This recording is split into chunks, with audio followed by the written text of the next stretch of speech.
Paz do Senhor.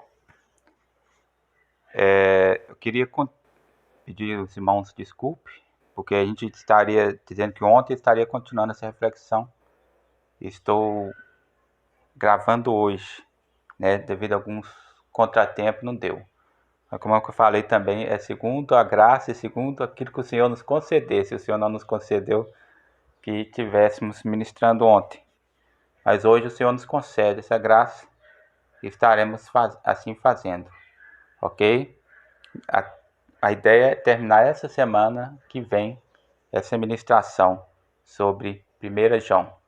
Hoje, 1 João capítulo 4, vamos continuar onde nós paramos, no versículo 4. Filhinhos, sois de Deus e já os tendes vencido, porque maior é o que está em vós do que o que está no mundo. Ok? Vem novamente João com aquele tratamento carinhoso. Filhinhos, sois de Deus. E João vem falando aqui sobre o pertencimento. Na verdade, o mundo todo pertence a Deus. Como Senhor, como Criador, como aquele que detém o poder de todas as coisas. O mundo todo pertence a Deus. Então, quando João fala sois de Deus, certamente João não está falando neste sentido. No sentido de que nós somos feitos por Ele, que Ele é o dono por direito de todos, ok? O crente é propriedade de Deus, não pelo fato de que tudo é de Deus, mas de que na batalha entre aqueles que são por Satanás, ou seja, que tomam partido por Satanás, que apoiam ou que se colocam com as mesmas bandeiras que o anticristo, que Satanás, né? Nessa batalha, aqueles que são por Cristo, ou seja, que são a favor de Cristo, que seguem o caminho de Cristo, somos nós, né? Então nós somos por Cristo, vivemos nele, por ele. Então estes são de Deus, ou sois de Deus, né? Como diz aqui o versículo, de acordo com essa interpretação, vai muito além de um direito legal. Tem o sentido de santidade e de consagração. Como assim, sentido de santidade e de consagração? Vamos pensar aqui um pouco. A palavra santidade é separado ou consagrado para o uso santo. Ou seja, é algo que já pertence, já está lá naquele local, mas ele foi separado com uma finalidade. Por exemplo, os vasos que tinham na casa de Deus, eles eram exclusivos para serem usados na casa de Deus. Então, eles eram santos, na casa de Deus, no tabernáculo, ou lá no templo de Salomão. Eles eram exclusivos, existiam vários vasos. Mas aqueles vasos que estavam lá eram exclusivos. Todo o povo, talvez agora algo vai ilustrar melhor isso. Todo o povo de Israel é um povo santo. Todo o povo de Israel é um povo eleito, separado, escolhido para o serviço de Deus, certo? Mas os sacerdotes eram muito além. Eles eram escolhidos para ser o sacerdote, para estar trabalhando no sacerdócio, para estar fazendo aquela função. Então eles eram santificados, ou seja, separados dentre o povo para uma função maior. Então, quando eu falo que ser de Deus vai muito além do direito legal de propriedade que Deus tem sobre o ser humano, vai além no sentido de que está ao lado de Deus, está por Deus, que é a favor de Deus e que Deus é com ele. Então tem um sentido, eu comparei isso ao sentido de santificação e ao sentido de consagração. Por quê? Embora todo o mundo seja de Deus, nós nos colocamos a favor de Deus. Nós nos santificamos, nos posicionamos como Deus. Um outro sentido em que se aplica é no sentido de partido, ou de partido político. Uns são a favor de uma bandeira, outros são a favor de outra bandeira, e aqueles que são a favor de uma bandeira, de uma ideologia, eles se manifestam a favor daquela ideologia e tomam posição a favor daquela ideologia. Aí, como eu falei, isso é muito além, esse ser de Deus é muito além do que simplesmente uma posição ideológica, ou do que, por exemplo, os súditos do rei, que tem aquele grupo que é rebelde, e tem aquele grupo que é a favor do rei. Nós somos a favor do rei, mas é muito mais do que simplesmente ser a favor de Deus. Por isso, ao invés de comparar com o sentido político, eu comparei com o sentido de santificação. Porque quando a palavra de Deus fala a respeito do povo de Deus, a palavra de Deus diz: não foste vós que escolheste a mim, mas eu é que vos escolhi a vós. Então nós fomos separados, ok? O versículo diz mais: sois de Deus e já os tendes vencido, ou tens derrotado esses falsos profetas, esses falsos doutores, esses falsos ensinadores. A derrota aqui vem num tom de algo irrevogável. Tens derrotado. Tens derrotado. Ok? Não é algo assim, sois de Deus e os vencereis. Não. É sois de Deus e já os tendes vencido. É uma certeza, é uma garantia de que pelo fato de estarmos ao lado de Deus, de sermos separados por Deus, santificados por Deus, então nós já, no sentido de algo que já está concretizado e de algo que não voltará para trás, nós já temos os vencidos. Por quê? Aí ele vem dizer por quê dessa afirmação. Porque maior é o que está em nós do que o que está no mundo, do que o que está com ele. O Espírito Santo que habita em nós, a pessoa de Deus que habita em nós, Jesus Cristo que habita em nós, é maior do que todos eles. É maior o Espírito que faz oposição a Deus. O Espírito do Anticristo, ele tem um poder menor do que o nosso Senhor. Não existe um dualismo, duas forças com poderes antagônicos que se anulam. O bem de um lado e o mal do outro. Não é isso. Deus está acima do dualismo. E ele é por nós, né? Ou seja, ele não é duas forças antagônicas. Os que estão com eles não têm o mesmo poder que nós. O que está com eles é inferior a nós. Ele passa um susto, ele assusta, ele diz algo, mas é para enganar. Porque o Espírito que está em vocês é mais forte, diz a palavra de Deus. Deus está acima de todos, inclusive acima das hostes malignas. Só que o inimigo é enganoso. Esse é o detalhe, e sedutor. Ele consegue enganar a todos os que confiam na carne e em seus sentidos, por meio de sinais e milagres. Ou seja, o inimigo, ele engana a todos os que querem confiar na carne, né? A pessoa que nós já comentamos lá atrás, os que são de Deus, eles... Como você sabe que é um homem de Deus, uma mulher, porque ele opera milagres? Não. O inimigo também opera milagres. Mas você sabe que quem é de Deus é aquele que está de acordo com a vontade de Deus, andando de acordo com a palavra de Deus, né? Então, milagres não é um parâmetro. Quem se apoia na carne, quem se apoia na vista, quem se apoia nessas coisas, ele é enganado. Então, há dois espíritos que atuam no mundo. O primeiro é o Espírito de Deus. Este é onipresente, e onipotente e onisciente. Já o segundo é Satanás, ou o Espírito do Anticristo. Por sua vez, ele não é onipotente, nem onipresente, mas a sua atuação, ela é mundial.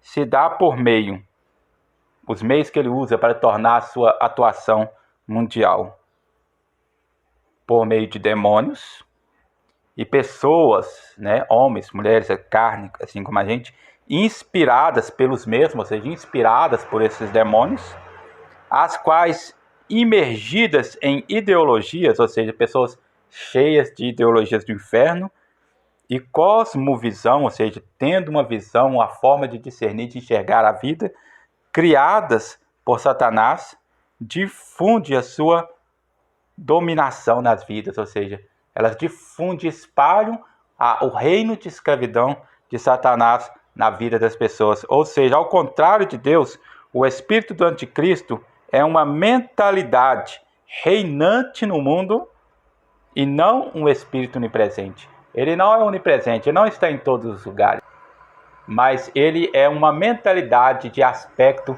mundial, ou seja, que imperia em todo o mundo dos homens, né? E que domina e escraviza as mentes das pessoas. Continuando, versículo 5. Do mundo são, por isso falam do mundo, e o mundo os ouve. Ou de acordo com outra tradução aqui, eles falam das coisas do mundo e o mundo os ouve porque eles pertencem. Vem de novo a palavra pertence. Antes a gente falava sobre aqueles que pertencem a Deus, que são de Deus, propriedade de Deus. Quando Jesus dizia lá em João, capítulo 17, vamos ver, versículo 14, 17, versículo 14. Deles a tua palavra e o mundo os aborreceu, porque não são do mundo, assim como eu não sou do mundo. Versículo 5. Não peço que os tire do mundo, mas que os livre do mal.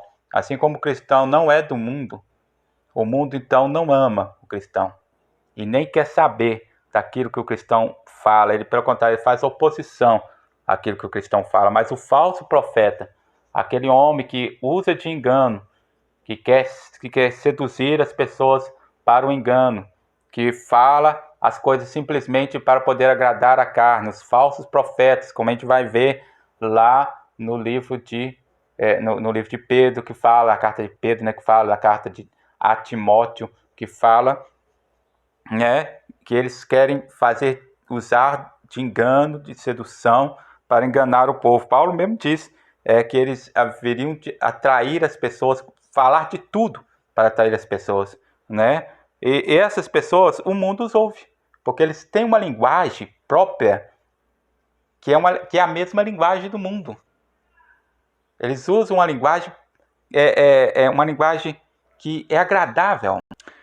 Moody fala em seu comentário, eles procedem, os falsos profetas falam da parte do mundo. O mundo é a sua fonte de linguagem, eles conversam uma linguagem, uma forma de raciocínio igual a do mundo. Não o seu assunto, eles não falam das coisas do mundo, eles vão falar de coisas da igreja, mas a linguagem, a forma a mentalidade, a forma de raciocinar é do mundo. A linguagem deles é do mundo. O sistema do mundo encabeçado por Satanás é a fonte de toda heresia. Ou seja, em seus discursos, eles não aborrecem o mundo, eles agradam o mundo. Como disse Jesus, se fosseis do mundo, o mundo amaria o que era seu. Por isso o mundo os escuta, porque eles são do mundo. João 15, 19 diz assim: se vós fosseis do mundo, o mundo amaria o que era seu. Mas porque não sois do mundo, antes eu vos escolhi do mundo, por isso é que o mundo vos aborrece. Vamos prosseguir aqui, versículo 6. Mas nós somos de Deus. Aí de novo a questão do pertencimento. Eles são do mundo, mas nós somos de Deus. Quem conhece a Deus nos ouve, como disse Jesus para os fariseus. Se vocês fossem de Deus, vocês me escutariam. Quem é de Deus ouve a palavra de Deus. João continua falando sobre o que define um filho de Deus. Amor fraternal não fingido, como o de Jesus. Andar na luz, ou seja, ser justo, ser conforme a verdade, conforme a justiça de Deus, que não pode ser corrompida. E agora ele acrescenta que os que conhecem a Deus, os que conhecem a Deus, ouvem a verdadeira doutrina apostólica, né? Como foi dito no versículo assim, quem conhece a Deus nos ouve. Os que conhecem a Deus, ou os que, né, ouve a verdadeira doutrina apostólica. Ouve, porque a doutrina dos apóstolos é o desenvolvimento daquilo que Jesus ensinou aos apóstolos. Aqui ele segue o raciocínio de Cristo, quando diz que o que é de Deus ouve a palavra de Deus. Também disse em João 10, 4, 14. João capítulo 10, versículo 4 e versículo 14. Diz assim, versículo 4. E quando tira para fora suas ovelhas, vai adiante delas e as ovelhas o seguem, porque conhecem a sua voz. 14. Eu sou o bom pastor, conheço as minhas ovelhas e das minhas sou conhecido. Ok? As ovelhas de Deus conhecem a voz de Deus. Mas quem não pertence a Deus não nos ouve. Né? E desse modo, então, ou seja, a pessoa pode até tolerar, mas com o tempo ele descarta, né? Ele despreza. E desse modo, então, que podemos saber a diferença que existe entre o espírito da verdade e o espírito do erro, o espírito do engano, o espírito do anticristo. Quando alguém resiste ao Espírito de Deus, ele se torna propício ao erro. Toda vez que alguém resiste à palavra de Deus, ou não ouve aquilo que o Evangelho, aquilo que a Bíblia, aquilo que o cristianismo ensina, automaticamente ele ouve tudo o que as ideologias do mundo, os movimentos do mundo faz e segue e concorda com o raciocínio dele. Então a gente tem que tomar muito cuidado com aquilo que a gente está concordando, com aquilo que a gente está discordando. Será que estamos discordando do que a palavra de Deus diz? Será realmente que estamos de acordo com o que a palavra de Deus nos ensina? Versículo 7. Aqui ele já muda, aqui ele terminou de falar sobre os espíritos do anticristo e começa a falar dá uma guinada, né? Ele começa a falar sobre amor agora, né? E João fala sobre amor desde o início da sua carta e aqui ele continua falando. E cada hora ele faz uma pontuação sobre esse assunto. Queridos, continua. Aí ele faz uma observação. Toda vez que ele usa a palavra amados, queridos, filhinhos, ele fala assim no sentido para poder chamar a atenção daquelas pessoas ou daqueles a quem ele está escrevendo e de nós que estamos lendo. Queridos amigos, amemos uns aos outros, porque o amor vem de Deus. Novamente, aquele amor que Jesus falou. Quando vós vos amardes uns aos outros, assim como eu vos amei, verdadeiramente sereis meus discípulos. Quem ama é filho de Deus e conhece a Deus. Devemos saber discernir que este amor aqui não é o amor do mundo, é o amor de Deus. Não se fala de algo efêmero, nem de algo sensual, nem de algo da carne, mas se fala de algo comparado ao amor fraternal, e é um amor fraternal, mas provocado, estimulado pelo Espírito Santo, e é um amor ao próximo, mas não estimulado por interesses, mas estimulado por Deus, produzido em nós pela palavra de Deus. É um resultado da semente santa, é um fruto do Espírito, quando a gente pensa lá em Gálatas 5, 22, né? Então, isso prova que estamos em um relacionamento real com o Senhor. Isso prova e nasce em nós um verdadeiro e sólido amor. Quem não ama não conhece a Deus, pois Deus é amor, né? Ou seja, Paulo diz que a esperança não traz confusão, porque o amor de Deus está derramado em nossos corações pelo Espírito Santo que nos foi dado, Romanos 5:5. Conhecendo o amor de Deus por nós, isto nos instiga, isso nos provoca, né, a amar o próximo. Isso é algo libertador, né? É algo libertador. Essa é a terceira e grande declaração de João. Deus é amor. Isso está relacionado à natureza de Deus. Isso não é o nome de Deus, né? Quando você fala o amor, você não está falando a Deus. Isso é a natureza de Deus. É algo da natureza que define, que está dentro que está relacionada à natureza de Deus. Assim como podemos dizer que Deus é justiça, porque Ele é justo em todos os seus caminhos, podemos dizer que Deus é amor. Isso faz parte da sua natureza, isso é um atributo da sua natureza. A ausência do artigo, diz aqui Moody, né? A ausência do artigo indica que o amor não é simplesmente uma qualidade que Deus possui, mas o amor é aquilo que Deus é por sua própria natureza. Isso não é a identidade de Deus. Isso não é a identidade de Deus. Como eu falei, isso não é o nome de Deus, mas isso é a essência de Deus. Mas ainda sendo Deus amor, o amor que Ele mostra brota dele mesmo e não externamente, não é algo que vem de fora, é algo que nasce propriamente de Deus. Não é um amor que você possa comparar com os amores efêmeros do mundo. Nenhum amor, por mais o amor que possa chegar a parecer com o amor de Deus, no entanto, ele apenas ilustra o amor de Deus. Ele não é igual ao amor de Deus, porque o amor de Deus nasce dele, né? Ele é o amor e dele emana o amor.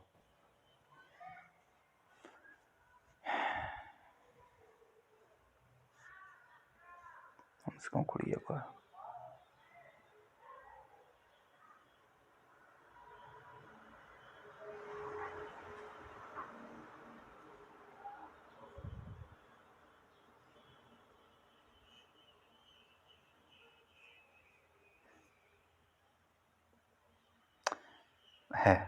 João, parei aqui para dar uma olhada. João começa a ilustrar, então, né? Foi assim que Deus mostrou o seu amor por nós. Ele mostrou o seu único filho ao mundo para que pudéssemos ter vida por meio dele. Então, João começa a ilustrar, a dizer como que é este amor de Deus. Como é que é esse amor do Senhor? Ou Deus é amor, então como que ele prova? Como que fica claro ou característico isso, né? Jesus é o doador e mantenedor e o motivo de termos em nós a vida eterna. Porque diz que Jesus deu o seu Filho para que pudéssemos ter vida por meio dele, o versículo 9 diz, né?